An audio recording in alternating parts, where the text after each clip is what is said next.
is a show focused on national security, policy, politics, and selfless service. We do this by not only interviewing guests, but also sharing our perspectives and asking you, the listener, to interact with us on our show chat room via our Facebook page and on Twitter. I was born here on a winter's day, but many people come from far away to live in peace and true equality and feel the strong wind of democracy. I see a vision of the promised land, a place where everybody has a chance to build a home we are proud to know and give respect to those who made it so. We strive to keep the dream alive for you and I to realize. American dream, we speak our minds and fight to keep our. Hello, everybody. Let me transition to video. Man, I had a lot of stuff going on there. Hello, everyone. Welcome to another episode of Stew and The Nunn. October 22nd, 10/22/2020. We are over the hump of October. We are at the start of Q4, Q1 if you're in the government. We're glad you're all joining us tonight. It is going to be a busy night. The show is going to move fast. We have a lot to cover. And we got to be off the air at 9 o'clock Eastern, 8 o'clock Central. How you doing, Toby? I'm good. Welcome, everybody. This is an exciting show. Of course, you know, it wouldn't be us doing a show if it didn't interrupt someone's political viewing. You know, for the past 4 years, we have found a way to, like, time things perfectly just to get, I think the commission, well, one, I agree. I think the commission's corrupt, but I think they follow our schedule. You know, I'm just saying. I'm glad you said that. 4 years ago, our show used to be on Tuesdays. Every debate. We switched it. Every debate, everything was on Tuesday nights. The DNC debates, the RNC debates. We switched it to Thursday. They chased us. They followed us here. Yeah, no, so I believe that they're corrupt. Yes. Just but before we get carried away with all that chatter, my brother, dude, big love, man, big love, because tonight you've done something that has warmed my heart. And yeah, that's right. Yeah, no, I'm talking to you, big guy. I'm talking to you, my brother. Is it my Enlisted 9 shirt? Is it? No. I do appreciate that you're wearing Enlisted 9. One of the show sponsors, another one of the show sponsors, Commodity Outdoor Development Group, that I am representing, and Veteran Outdoors. Boohammer.com. No. Yeah, another, you know, look at us, just sponsored up. We're like sponsored athletes for the podcast. Hold on. No, but like what I wanted to say is that bumper music is the best bumper music we've had in a hot second. Oh, you like my dubstep? Yeah. Really? In a hot second. I thought you were going to rip me on that one. No, like nice. It's a vast improvement. But everybody, welcome to the show. It's a wonderful Thursday night. This is going to be a fast episode because we got a lot going on here in 54 minutes. The President of the United States and the guy that wants to be the President of the United States are going to have their second and last debate. Can I clarify one thing? He's wanted to be the president, I think, 3 times, maybe 4. It's not the first time he's wanted to be the president of the United States. It's like, hey, it's good to have. Keep on trying, buddy. Just get back on that horse. Yeah, no, like, dude, that's how I felt about like going for varsity hockey. Like, it's good to have a dream. It's good to have a dream. But we have a great show. We got a great guy on tonight. Unfortunately, he hails from a horrible state on the West Coast called Washington, which is slightly, what's the word I'm looking for? Left. But he actually grew up in California, which is not a great state on the West Coast. Yeah, no, it's hard to say. It's like, you know, like, how do you balance the left on the two left things? You know, if it was a Daniel Day-Lewis film, it'd be My Left Foot and Hand. But no, we're excited to talk to him because everyone knows that we always get a blue vein when a blue cord comes on the show. Woo. You know what I'm saying? Yeah. That's right. No, when a blue cord and a long carabine come on the show, we get excited. Well, even more so, he's a doctor, so he's a smart blue cord. A hell of a lot smarter than you and I. Yeah. No, like, you know, like we got Simpson that comes on here all the time. Now we got Tony. So Yeah. let's bring him out. Let's get after it. Yeah. Because I'm already seeing crazy stuff in the chat room. Absolutely. And, Hey, Doc, how you doing, Dr. Tony I am Brooks? good. And I just want to correct you guys. I'm actually a pretend doctor. I'm a chiropractor. So Hey, we watched 2.5 Men. You can call yourself a doctor.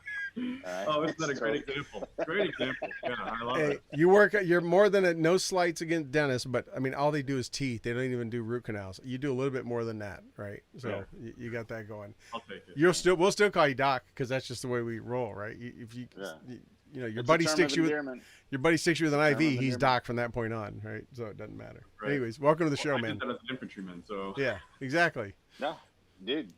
So Dr. Tony Brooks is joining us for everybody that's just joining. So talk to us. You have a pretty interesting story. You started off, you came on a little RIP contract, the old 40 option. I too came in on that. It didn't work out because I'm Canadian and they're racist. But no, hey, Etnac, holler at me. 30th AG. I got to go back and re-sign the papers while down, as they called it, all the way down range to Sand Hill. But no, so Tony, you start off as infantryman, found yourself ripping your way. See what I did there? Yeah, a little rip there. And found yourself in combat, first operation, no big deal. But let's start motivation to join and then go welcome to the jungle. yeah. So motivation to join. I was a young lad, 9/11. I was 18 years old, 19 years old technically. I just turned, and I was at the University of Arizona. Pat Tillman. Wildcat. Yeah, and Pat Tillman, I didn't even know who he was yet. 9/11 happens, and the world turns upside down, right? So I wanted to leave college immediately. I called my dad on the phone, and I said, Dad, I'm not in the right place. I need to go do something. I need to go do something bigger than this. This is a waste of my time. And he convinced me to stick around. He said, finish your first year. And then he didn't want me to be emotional about it. I was a young kid. I was ready to fight. And a year went by, and I said, Dad, I'm going to become a Ranger. Well, you go back a little bit, and there was Black Hawk Down, there was Pat Tillman. Mm-hmm. All this stuff happened that just pushed me further and further, towards service. So 2003, I'm enlisted in the Army, the option 40. I go through all the garbage at Sand Hill, and then airborne school, RIP, which is an absolute nightmare. And a RIP, this is a good one. I actually got pneumonia when I was waiting to get into RIP. And being the private that I was, there were no germs. There were no germs there it was back clean. then. So that was after. Was that after airborne school, and then you were just waiting for Hell Week to start and that kind of thing? Yeah. So right after airborne, at the time there were so many people wanting to become Rangers that they had multiple classes in waiting. So we were in RIP Hold, we called it. We had the gulag, like. You got it. They were actually condemned barracks we were living in. There was a huge condemned sign right on it. And I got pneumonia. And being the smart private that I was, I didn't tell anybody. And, the weekend came around, and they actually released us for the weekend because we were in hold. And my buddies drove me about 45 minutes outside of Benning to an urgent care where the doctor scolded me and told me I needed to turn myself in to my command and to go to the hospital. And thankfully, I didn't listen because, I was the blue cord, right? Why would we listen? Yeah. No. I mean, you're basically the smartest guy in the state. You were told to rub dirt on it and change your socks, and you'd be all right. I hope you took a knee. And told that doctor to take one with you and say, Doc, I think it's time for you to check your sills. I asked him. I said, Doc, do you have some water? Because that's all I need. Maybe an 800 milligram. Just some, so I see 800 milligram, and I'm good. Yeah, he gave me some prescriptions, and gosh, I feel like I like I'm how you say some. committing a crime by telling this. I snuck the medication into the barracks and took them. Attaboy. Yeah, I know, great. And because I knew that, one thing that happens in RIP is they're looking for a reason to kick you out. So I thought, if I'm sick, bye-bye. You're not healthy. So I kept it to myself, and thankfully I healed enough to get through RIP, which was a little bit brutal, being that I was still recovering. But I show up to 2nd Ranger Battalion a few months later, and day one at 2nd Ranger Battalion, they were forward deployed to Iraq and Afghanistan. Oh, sorry, it was Afghanistan. No, they were in Iraq also. They were in both. And we got word that we had a casualty. So they locked us down, and that was Nathan Stahl. And he was killed by an IED in Iraq. And that's how I started my, career at 2nd Ranger Battalion. So hey, new guy. Those are like Sergeant hey, new guy. Those are like Sergeant Major Inman days. Yeah. yes, it was actually. Yeah, like sew your pockets shut. Yeah, don't put your hands in there. Yeah, Oh, sew your no. pockets shut. Yeah. Yeah, we used to, when he would leave the range, we'd put our hands in our pockets. He was notorious for like. I gotta say, He was the pocket police. I gotta man. jump in Sergeant here Inman real was the quick. I pocket police. gotta say, I'm pretty. I don't know if it's a newer Army or what from my time, but I mean, back in my day, your buddies drove you a long way from base. It was usually to link up with probably a lady who was less attractive than you would want to be known with, like not to take you to the doctor, which I gotta say is pretty admirable. And when you sneak things, he said 40 minutes, so like they crossed the state line. They went to Phoenix. They went to City. Bama. They didn't They go went to to Columbus. yeah, No. like there's no we knew mil- that was dangerous. Yeah, and then he sneaks medicine into the barracks, which is like, what happened to sneaking a bottle in the barracks? No, Yeah, if it was penicillin, they'd have been like, you're good. Come on in. No, but I gotta say, it's pretty good. Antibiotics are like, whoa, Yeah. What are you thinking there, stud? Yeah. So what's funny about it is the guy that drove me is now a commissioned officer. So he's a great guy. Congrats. Great. Yeah. Yeah. So so that's how you came into the unit. You in process, all that stuff, locked down. Take your picture in front of the flag with the beret on, just in case they ever need that in the future. And you got it. And get ready to go. Welcome to the So real Army. what year did you hit? 04? 03? You hit 03? So that was 2004 that we were at battalion. Yeah. Okay. Yeah, man. I was like, I was in country, but I was in 123, and my battalion was right next door. We used to enjoy watching guys with the shorter shorts. Ranger panties. You love those. Silkies, You were yeah. watching us, No. huh? Yeah, they were watching like, you. with Hey, envy, them with striker envy. guys were watching you. You know they were. Yeah, we Right. were like, They were. hey. Give blue kisses. Don't worry. Get up them No, M22 like half binos. half my guys came out of 2nd Battalion because they all like either got DUIs, fights, or I built a pretty strong team of 2nd Battalion guys. Loved them. So then minutes later, so when you watch the movies like Black Hawk Down, right, and everyone watching, and listening has probably seen that movie. There's a young man. He shows up in country. Like they send him out to the range to give him a little fam fire. He ends up like meeting, his squad leader, or who he finds out becomes his squad leader / chalk leader, Blackburn. You were kind of that kid. Like you kind of showed up, and then like a minute later, you're like, oh shit, we're gonna like do a no big deal. Like we're going to Operation Red Wing. It wasn't like that. It was they were forward deployed to Iraq. They came back actually before that deployment. So 6 months later was Red Wings. Oh, okay. Then you were like, they came back, and you were like that FNG, and they were like Slick sleeve. You're like no tab. Mm-hmm. No scroll. You're the new guy. So man, you're like really good at cleaning floors. I can run that buffer like no other. Buff master. And CQ all the time. Yeah. Like you're really good at saying, "Sir, ma'am, you have reached." I was actually really good at being the chameleon. I could blend in, and I was never the slowest. I was never the fastest. I was the kind of guy in the middle, just blend in. I tell my soldiers all the time when they come in and see me, like, be a wallflower.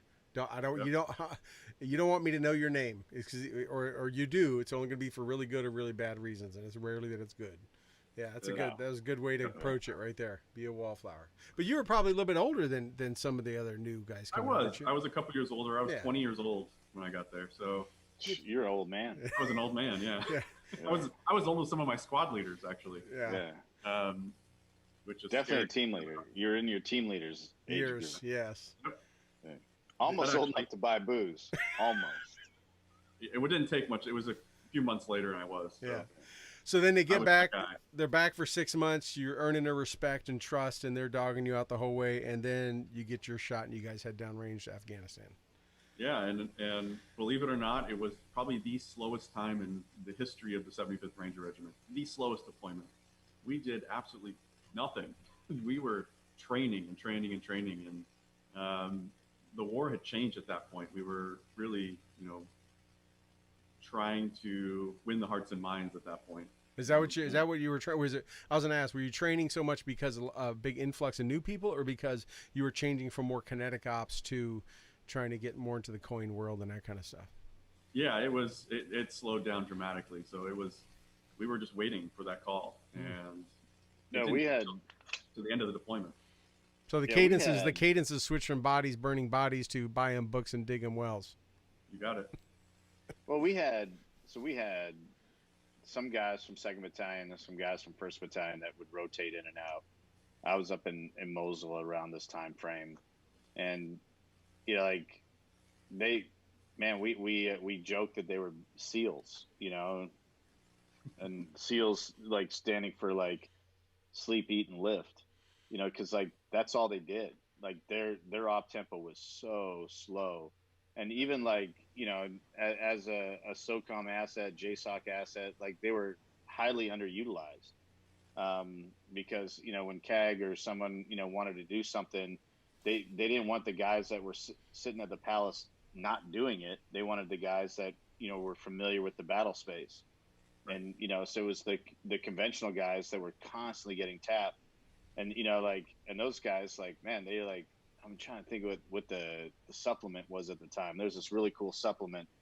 It was like 4 on 3 off or something like that. And like, dudes were getting like just blasted large, like just straight yoked. Yeah. And it's because like their op tempo was so slow. And that was that 04, early 05 time frame. And it was just, which is unfortunate because they were the most underutilized asset in theater. But, part of it was a leadership issue. Part of it was, like y'all took some casualties. Like regiment took some casualties early on and then started like, picking and choosing and, then, not having the operational experience in the battle space with how quickly you guys rotated. Your rotations were fast. Yeah, like they about weren't 4 months. Yeah, that's a super fast rotation. Even a month on the ground, you don't have the opportunity to build the rapport, and like, yeah, and so like, so it was. I know they made some changes after that. Then it got buck wild for y'all. But let's fast forward. Let's get to Red Wings. It was buck wild in lots of places, but where we were in Afghanistan, it was just dead for us. I mean, we got back to from that deployment, and the rest of the battalion had been getting it on everywhere, and mostly in Iraq at the time. But Afghanistan was slow. So the slow deployment, we're getting near the end. All of us are just pissed off because we haven't been doing much. You're missing the fight. Everyone else is you're reading the headlines and hearing all the spot reports and everything. Yeah. Yeah, I mean, I even got in a fist fight with a guy, one of my squad members. He kept messing up in training. He was actually a newer private than me, and we got in a fist fight. And that would have never happened. That wasn't. First of all, I'm not that type of guy, and second of all, most of the time we're not. That's not going to happen. But given the frustrations, they happened. And then shortly after that, we're doing nothing again, and we get the call.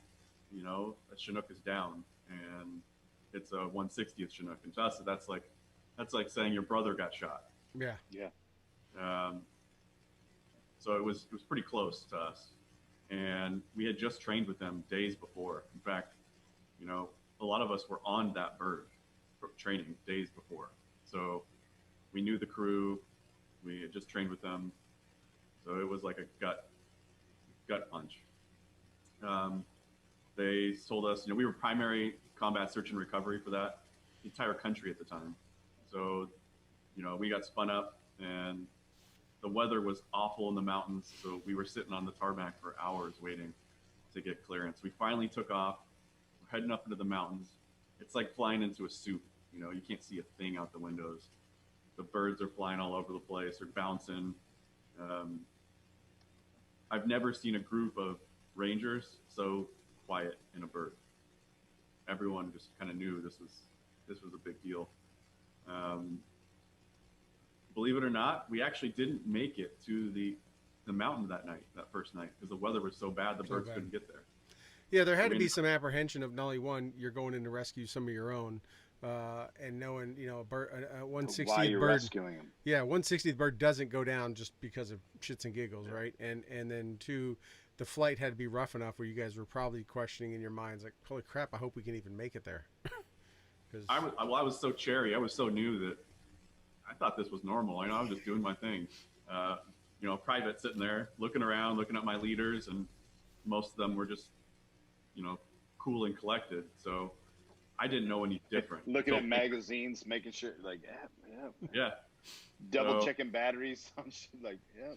Most of those guys were so solid. I mean, I think had it been different leaders, I probably wouldn't have been as calm as I was. You reacted to what you saw. Yeah. If you would have saw them panicking or something like that, you would have been like, oh crap, Leadership will determine what everyone else around you is doing. So you guys know this, you guys have been there. So it took us 24 hours of waiting to get on the mountain. And when we did, they put us way off of the crash site because they were, again, worried about losing another bird. So they dropped us miles from the crash site. We had to hump our way in, at 10,000 feet. And I don't know if you've ever carried one of those body bags before. They're heavy. Yeah. Well, it's really heavy. Yeah. They're I'm not saying surrendering. not with a human in them, just the bag. Yeah. It's thick. And, yeah.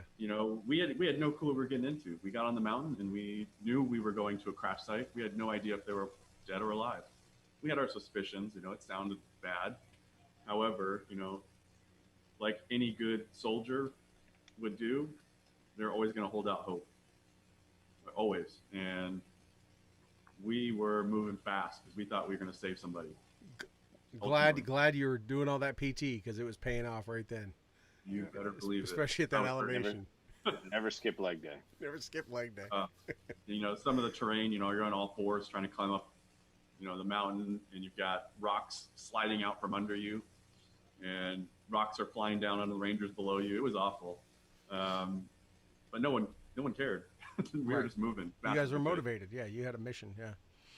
Yeah. It was beyond us, right? We knew that our brothers were out there and they needed us, and we hightailed it there. So fortunately, we all know how it ended, right? Right. We all know that everyone perished on that bird. So we had the task of having to recover it all. And it was, I won't get into a lot of detail, but it's not something that someone on their very first mission ever is not what you would expect to see. I was expecting, the fighting. I was expecting the blood and guts. And I wasn't expecting to see dead Americans. It aged you pretty quick.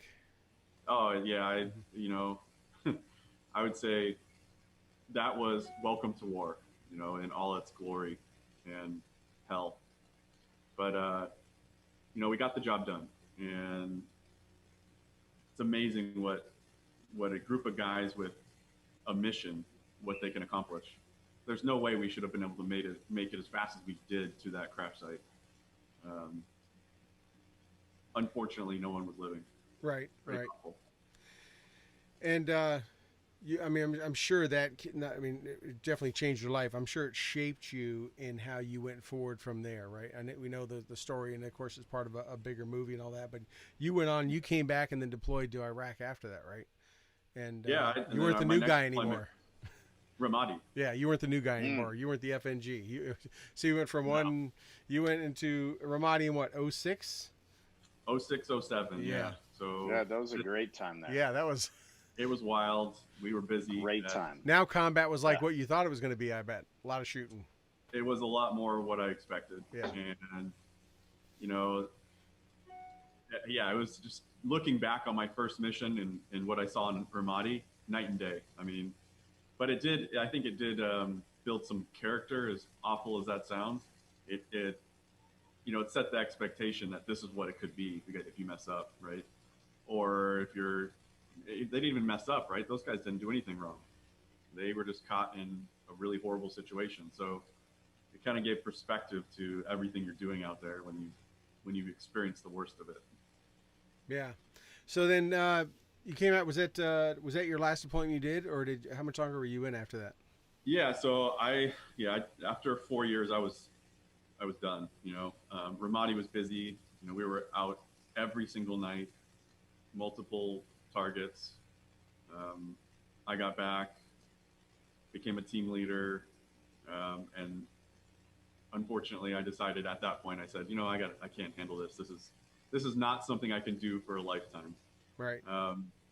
I was, you know, that to me is a failure. Like I felt like a failure. Like I was letting all my buddies down, but at the same time, you know, the guys that do stick around, those guys are just studs.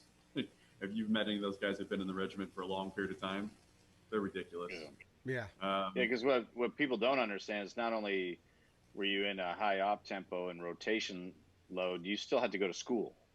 You still had to do a ton of other little things. And then, oh, hey, we're going to squeeze in an EIB. We're going to squeeze in this training. You need to pick up this skill. Ranger school. You need to pick up this. Yeah. That's what I said. You got to go to school. Yeah. You got to get I tapped. did that right after Afghanistan, actually. So in between Ramadi and Afghanistan, I went to Ranger school in the winter. And if you ever have to go to Ranger school, anyone who's watching this, and you get to choose, do not choose the winter. No, you know, here's the thing: is everyone that goes through in the summer says the same thing. Like, it's gonna suck no matter when you go. Oh, you know, like 100%. So, like, just go. Yeah, but just go to school. Back in the day, right? Remember when Toby? When I'm sure this was around your time, the guys that went to winter always had their Ranger tabs were always done in white thread. That was their big thing, right? The white thread. They were like, you ain't been in T. That's back when we had desert phase, right? You had desert phase, and they were like, you know, desert phase in the winter. Yeah, they were like, it was like this extra badge of honor, right? And white threads, like, ooh, shit, when it was cold. But I mean, Benning was cold. Mountains was freezing. It was snowing. And then, of course, going through the swamps when the cold is not fun either. Not a lot of blueberries in the wintertime in mountain phase. Not a lot of blueberries out there. Not a lot of free chow. No free Just chow. pancakes. Yeah, that's it. You guys know about the blueberry pancakes, right? Yeah. But so all right, we're gonna fast forward a little bit, and so you get out, you do 4 years, which is awesome. You signed up, you served, you're part of that 1%, and I hope you don't carry with you any kind of. I could see why, because I mean, you know, a lot of it, people come back on 30 days leave and they feel guilty because they're not still downrange, even though they're home where they want to be with their loved ones. You know, if a mission happens. I know it's had to happen to Toby. It happened to me, right? A mission goes on, and you're, emailing. You're trying to find out what happened and wish you were there and all that stuff. Even though when you're there the whole time, you know, you want to be back. So you went and did your time. You served in a tier 1 top unit. You like Toby said, you saw and did. As someone that's served 22 years, I can tell you, you saw and did in that 4 years a ton more than a lot of people, even in this GWAT time, will see in their entire career. I mean, that aren't in that kind of unit, right? That aren't in a regiment or an SF unit or something to that degree where they're just going every 6 to 7 to 9 months. So, yeah, it's awesome. So you did that, got out, and then you said, "I want to be." Yeah. Would you get out? No. When did you know what path you wanted to take? Actually, it was ironically it was right after I got out. You know, you're banged up when you get out of the military, no matter how long you serve. And I was pretty banged up. I had some back problems. I had some really bad pains in my legs, which I knew were from my back. And I ended up, seeing surgeons, multiple surgeons, and all of them wanted to operate. And at the time I was thinking, gosh, I'm really too young to be doing this. there's got to be something else. And I thought about physical therapy. I actually did physical therapy, helped, but it did not get rid of my problems. And my wife, God bless her, my wife said, why don't you try my chiropractor? And my response was, oh, those guys, they're not even real doctors. Why would I go see one of those guys? That's kind of what it was, you know, it was what I grew up hearing around me. You know, it's still pretty prevalent these days, actually. So I would say you don't know until you know. And when I went, it absolutely changed my life. And I knew at that moment, when he helped me out, I said, I want to do what you do. How do you do that? He's like, well, you got to get your undergrad, then you got to go to chiropractic college. This is another 4 years, and then you can practice. Okay, so 8 years. All right, I can do that. And I went off to USC, which was in Southern California, and got my bachelor's degree. Went on to become a chiropractor. Opened my clinic in Redmond, Washington, home of Microsoft.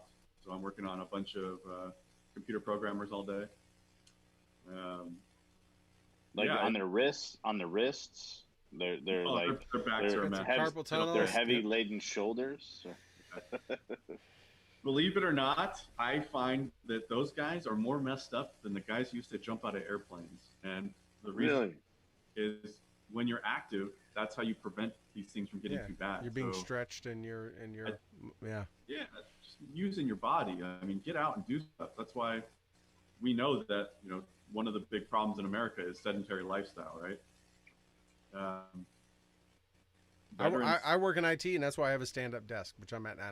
I'm up and down. I take this thing up and down all the time, all during the day. I have to. You can only sit so long, and I go to the gym every day, but I have to just stand up. I usually spend 2-3 hours sitting, and the rest of the time standing, because you just got to. I mean, you can't. You just sit there and you just, bleh, you know. And you're right, carpal tunnel, back problems, all that stuff. Yeah, a lot of people don't get good. They don't invest in good chairs. Number one, they don't think about. I'm sitting in this thing 8 to 10 hours a day. They want to go cheap and buy some shitty Office Max chair for $100 or something like that. They won't even invest in a good. What? Whoa, bro. Sorry, man. It's done. Put my chair out there like that. But hey, this is an important thing that we need to talk about, because, so we do well taking care of ourselves when we're in. And then we get out, and all of a sudden, you know, our diet changes, our activity level changes. You know, we're not getting up at 5 and, you know, running 5 miles anymore. We're not doing, you know, like push-ups and sit-ups, pull-ups, and, you know, weird exercises. We're not doing fireman's carry. We're not walking everywhere. You know, like we have these things called cars. Now we drive them, and you know, we're not walking from the barracks to the company, from the company to battalion. We're not doing that anymore. We're not just like walking out and hitting Engineers Bluff and hitting the wood line. We're not doing hip pocket training out back and hitting the obstacle course there. Like, everything changes and our health changes. But yet mentally, you know, we're like, oh, and that's one of the things I really want to talk to you about, is the transition. And not just like we've had people on that talk about like the transition of going from military to corporate life and stuff like that, but we don't ever really talk about health. And you know, if you're healthy physically, you're going to be healthy spiritually, and vice versa. But we never touch on that. So I wanted to take a few moments and kind of like, you know, pick your brain on some things that you could do in the transitional space. And you know, for some of us that are like 10 years detached, Troy and I are both, you know, almost a decade detached from our service. And, you know, like we're senior guys, we're getting older, you know, we've crossed the 4-0, you know, basically like Troy's twilighting, you know, like he could die at any are you minute. calling old? Let me drink my beer. But, you know, like we rarely talk about this. So I wanted to kind of pick your brain about it as a doctor. Yeah. And the reason I want to talk to you about it as a doctor is because, like, the musculoskeletal system, you know, we abuse the crap out of while we're in. And then we get out, we don't do anything to like reinforce it. We don't do the exercise. We don't do that stuff. When you're doing squats every day and we're doing push-ups, pull-ups, and reinforcing the muscle groups every day, like it maintains. You get out and you start eating pizza, wings, and drinking beer all the time. Wings because he's from Buffalo. But so let's talk about that. Like, if you were to give guidance to yourself and be like, okay, because you look like you're still relatively fit, like, what do you tell yourself? And then what do you tell a guy like us versus the guy that's sitting there, that we just made fun of, has the weight of the world, economically on his shoulders. Yeah. Through his fingers. Yeah, it's a huge problem amongst veterans. I mean, if you were to take any demographic of people and put them in a group and say, let's look at their health outcomes over the course of their life, veterans would be near the bottom as far as being the worst. And I think there's a lot of reasons for that. One is we come from a system where everything's done for us. You walk into the chow hall, you eat, you get back to fighting. You have a place to sleep. You're getting paid. You have a job. So you go from this very regimented system to a straight free-for-all where no one cares about you. No one's looking out for you. You don't have a team leader. You don't have a squad leader. You don't have a platoon sergeant, telling you to go take a shower. So health is not something that you have to think about when you're in the military. You get out and you realize that, oh shit, you lose your health, everything's done, right? So I would say, first of all, everyone should be thinking about their health first, because without it, you can't do anything. But one thing that we learned as infantrymen, I'm going to bring it up. You see this crazy stuff? Look at that. It's water. What? I'm drinking water. I'm drinking water too. There's water in here. Ooh, that's Yingling, good stuff Yingling Oktoberfest water. Yes. Yeah. And there's nothing wrong with having a beer here and there. The problem is, we get out like right now, right? Like it's okay to have one right now. Like, why are you judging? Absolutely. Yeah. I would, that's the number one thing. Your team leader and squad leader didn't know they were giving you health advice, but drink water, guys.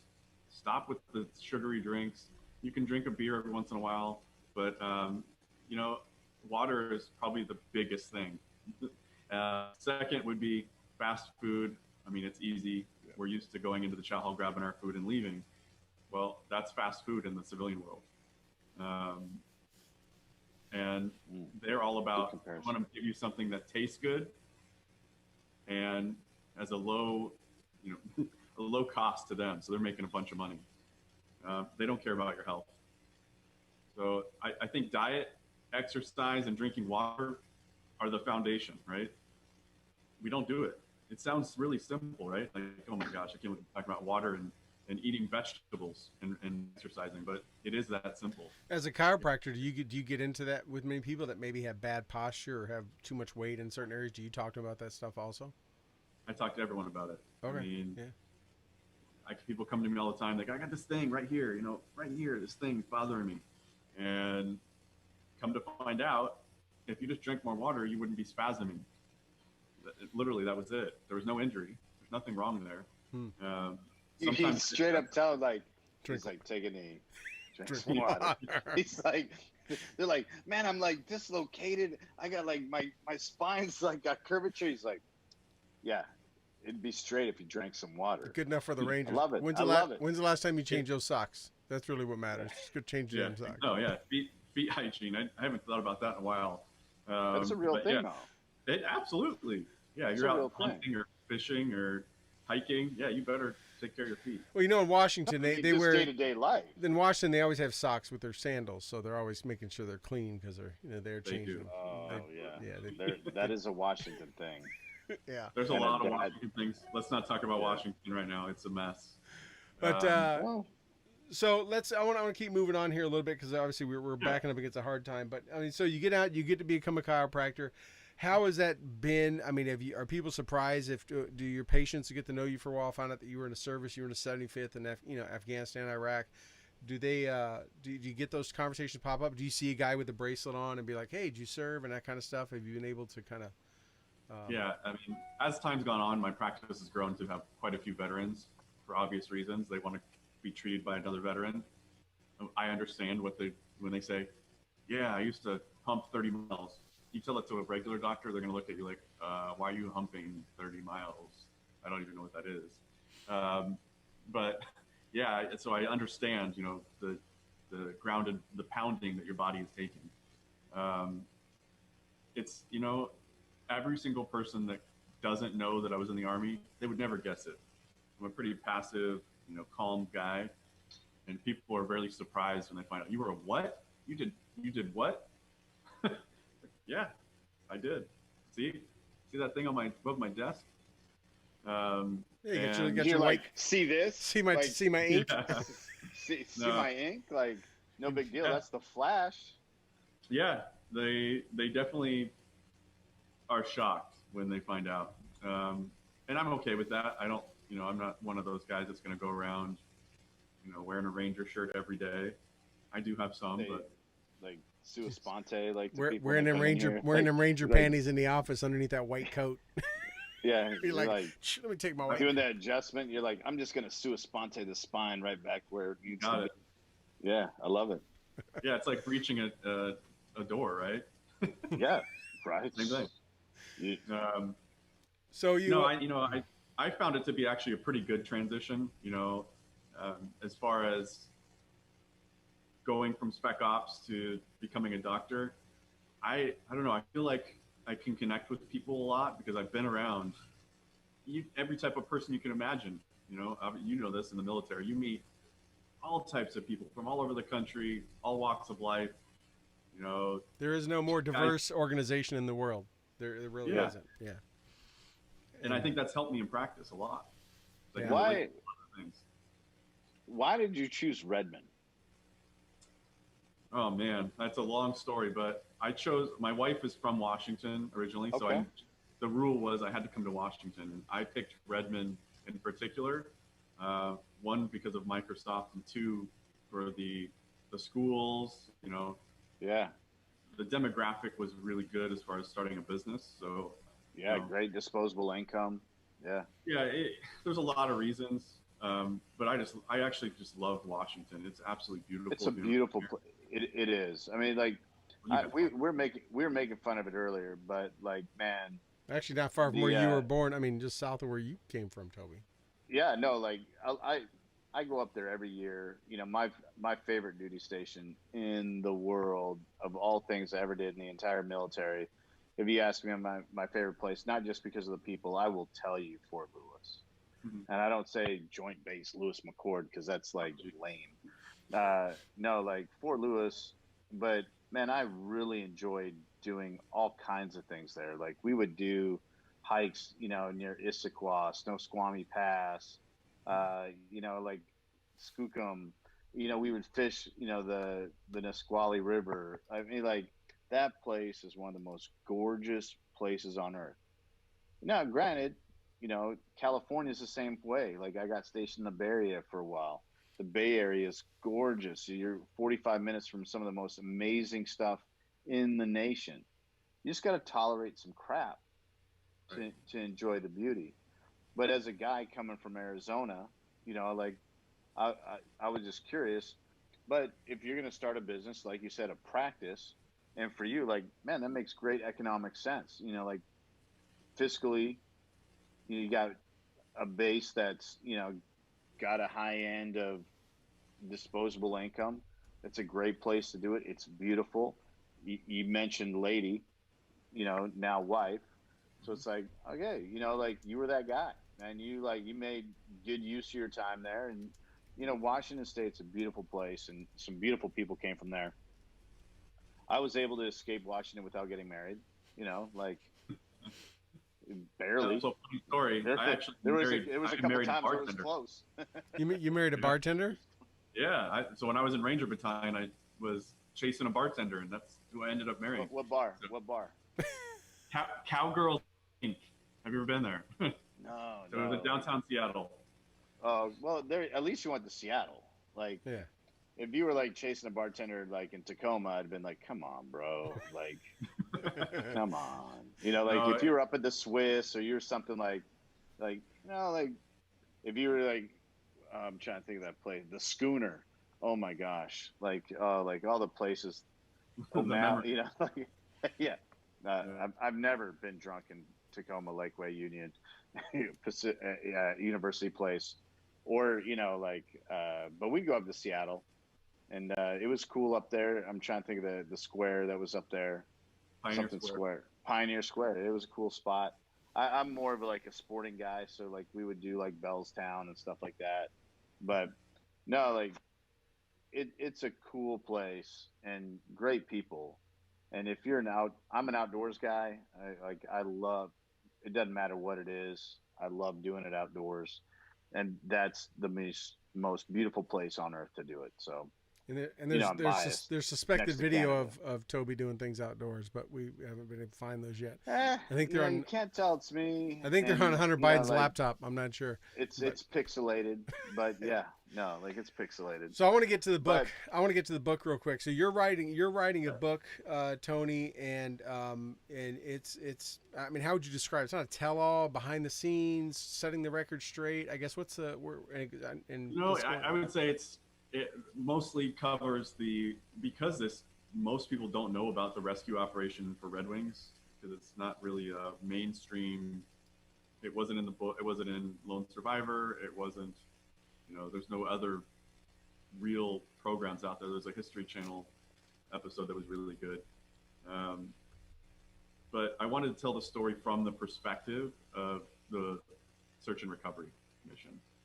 And, I don't think it's a common theme that people focus on missions like that. They usually will focus on the combat, right?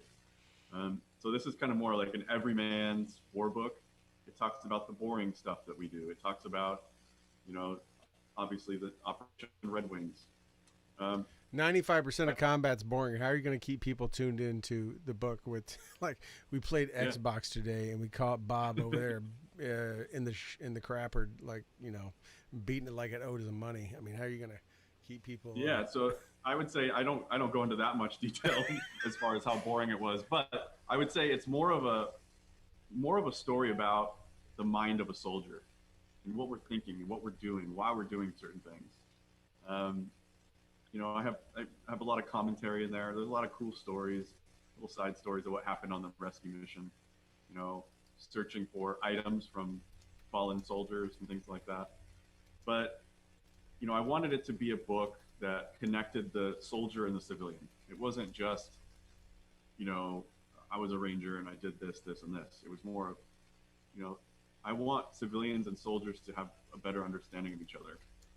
I think that makes for easier time for our veterans to, integrate back into society. Right. If the civilian knows us better, right? So, and it's scheduled to come out May of 2021. Is that right? May of 2021, Diversion Books. It will be on every platform. It'll be on Amazon, Indie Books, Barnes and Noble, my own website. So this is all pretty self-published. You've been funding this whole thing yourself, and just to. No, Diversion Books is my publisher. They took it up. Okay. Okay. Yeah. So that's a process in itself. I could do a whole podcast just on that. But it was kind of an idea I've had for years and years, and I finally got the cojones to put it down on paper.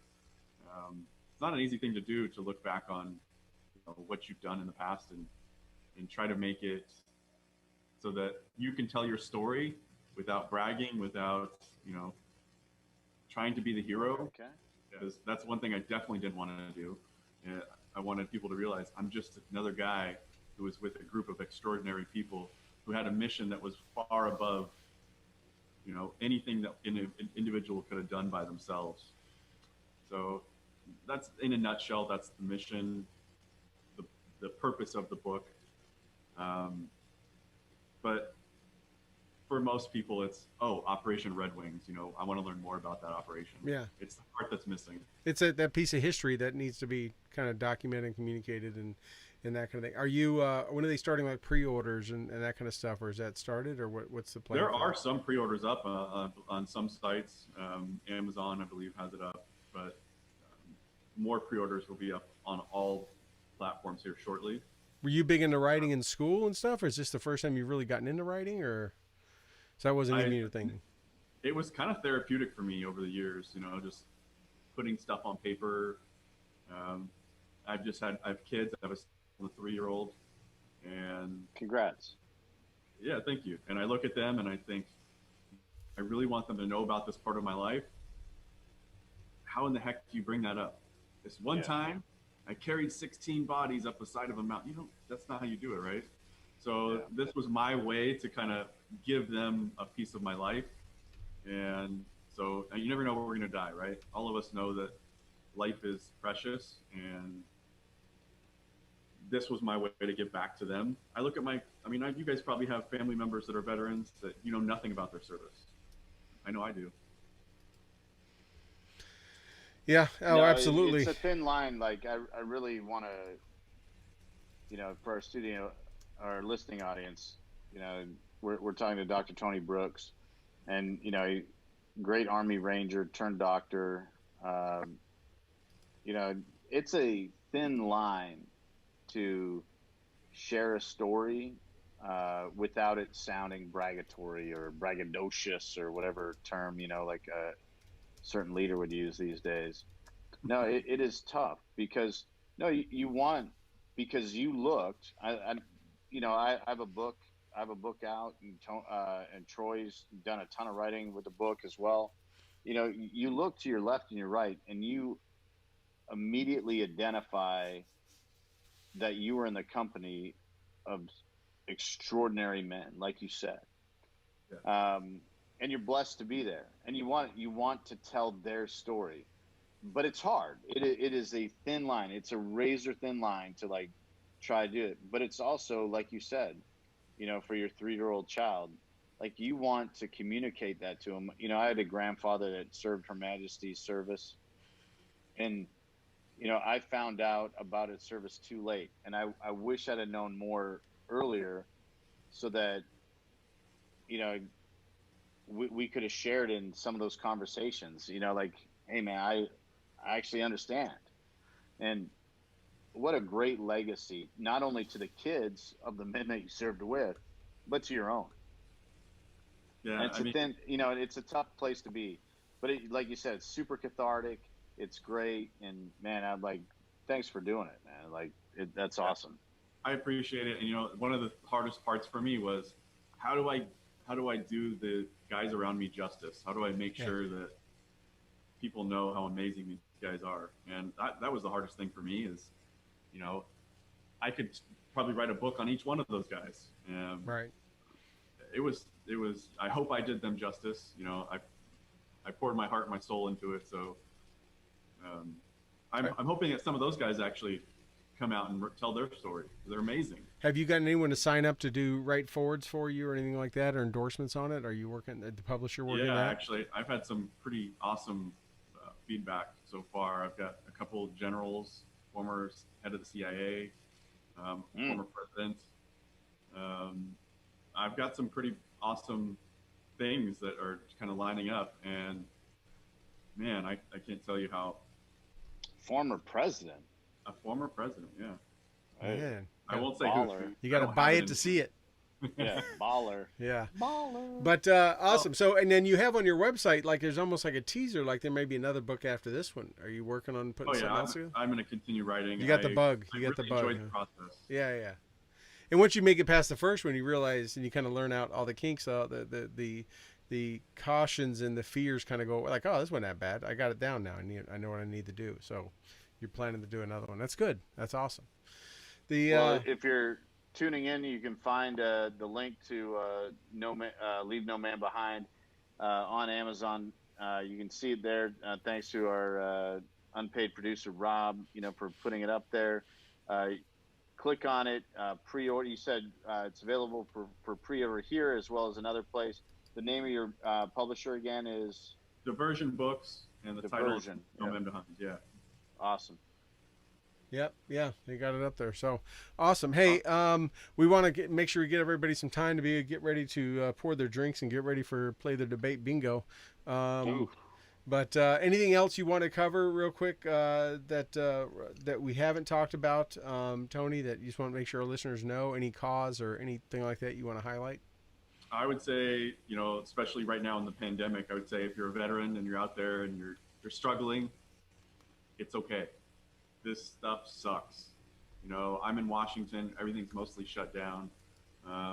Reach out to your buddies. I mean, yeah, we can't be with all of our friends and family and go do all the things we like to do, but your guy on your left and your right is going to be there. Give him a call.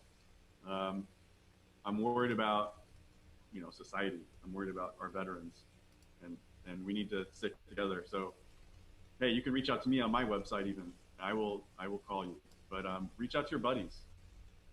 That's my message. I mean, I think it's important. Yeah. Absolutely. Awesome. Well, hey, thank you so much, man. Thank you for giving us your Tuesday night, and for everyone else tuning in and listening. Thursday night, man. Look at that. I'm already flashbacking there. Stay in touch. We got the link up there. We got it out. When it gets ready to publish and you start to hit that next milestone, man, reach out. Let us know. We'd love to have you back on. Hopefully maybe grab a copies ourselves and do a review. We do a lot of book reviews, and just kind of stay in touch with you and keep caught up on what your next project is going to be. Hey, and Tony, I want to extend you a personal invitation on behalf of Veteran Outdoors. We got some great guys up there in Washington State. One guy by the name of John Kaiser. He's in our chat rooms, and he's on our friends list and all that, as well as Rob McCready. Both guys commenting tonight in our Facebook chat room on our main page, not the watch shows, but the main page. They're up there in Washington State, and you are welcome to go salmon fishing with them anytime. Yeah. So that's an open invitation, free of charge. Go get some meat for your freezer and hang out. And I just did a reunion event for the Tomahawks with Veteran Outdoors up there in Washington, in September. You can find a way to do it, but I agree with you wholeheartedly. Find your battle buddies, get fellowship, get together, do what you can, lock arms. That's how we beat stuff like this, is by locking arms and being strong together. So make sure if you don't get it from there, just I'll shoot me a thing and I'll make sure we get you linked up. Love for you to go out fishing with them and have a great time. And, they're blue quarters. One guy's a Marine. The other guy's a Tomahawk, 82nd guy as well. So you're in good hands, and you got blue cords to hold you up and help you reel in them fish. Excellent. I really appreciate that. And one last thing I also want to add is that, today is an unfortunate anniversary for a lot of Rangers. The most deployed ever Ranger actually passed away on this day, Chris Domay. What an amazing guy. I just want to say I miss him, and I want everyone to know Christopher Domay, one of the best Rangers to ever live. Cheers to him. I've got water. It's all right. Me too. It's Irish, but it's water. Yes. There you go. Mine's Pennsylvania. But well, good. Hey, thank you for bringing that up and highlighting that, and just reminds everyone that, Chris Domay. Yeah. We tell a lot of people, I say it all the time, Memorial Day is not for us that have served. Every day for us is Memorial Day, right? It's for everyone else in the nation to remember. But unfortunately, many of us have Memorial Day happens all throughout the year for a lot of different reasons. But Tony, glad you're here. Glad you made it back. You're doing a great thing. You're giving. You're successful and productive and all that great stuff. And you got wise words, my friend. So, thank you so much for joining us. And Toby, good to see you. We're gonna let everybody go before these two folks walk out and see what happens. And let everyone go for the night. And stay in touch. Tune in with us next week here, 8:00 Eastern on Stew and The Nunn next Thursday. So, Tony, you have a great night, buddy. Yeah, thank you guys. Have a good one. You too. All right, everybody. Bye-bye. Don't get too mad at your TV.